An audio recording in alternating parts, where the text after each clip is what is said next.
Saudara, memperingati Hari Bayangkara ke-80 tahun 2026, Kapolri Jenderal Listio Sigit Prabowo meresmikan 80 jembatan merah putih di Kota Dumai, Riau. Peresmian ini sebagai wujud dedikasi Polri untuk masyarakat.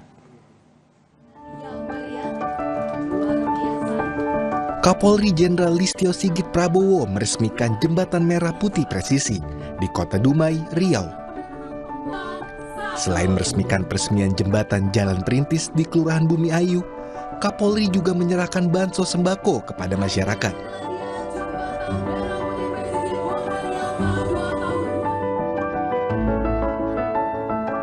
Total ada 80 jembatan yang diresmikan pada tahap kedua pembangunan. Jumlah tersebut sekaligus jadi jumlah jembatan merah putih presisi terbanyak di Indonesia. Di Kota Dumai, ada 7 jembatan merah putih presisi yang dibangun.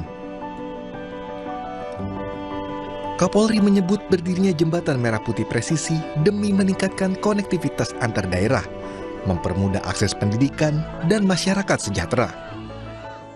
Kita akan terus bekerja sesuai dengan apa yang menjadi arahan Bapak Presiden untuk terus memperhatikan konektivitas, khususnya kebutuhan bagi masyarakat di wilayah-wilayah, di desa-desa, anak-anak kita yang membutuhkan dibangunnya jembatan untuk mempermudah mereka agar bisa sekolah, kemudian juga mempermudah fasilitas dan jalur ekonomi, sehingga kita harapkan ini bisa membantu masyarakat untuk meningkatkan kesejahteraan mereka semua.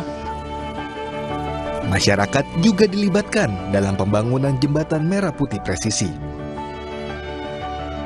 Semangat gotong royong sebagai budaya sekaligus jadi bukti nyata semangat Polri untuk masyarakat.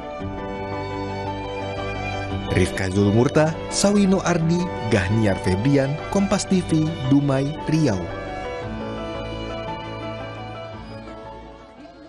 Saudara, Kylian Mbappe berambisi melanjutkan tren positif di babak perempat final Pesta Bola Dunia di tengah ambisi Maroko membalas kekalahan di semifinal edisi 2022 lalu.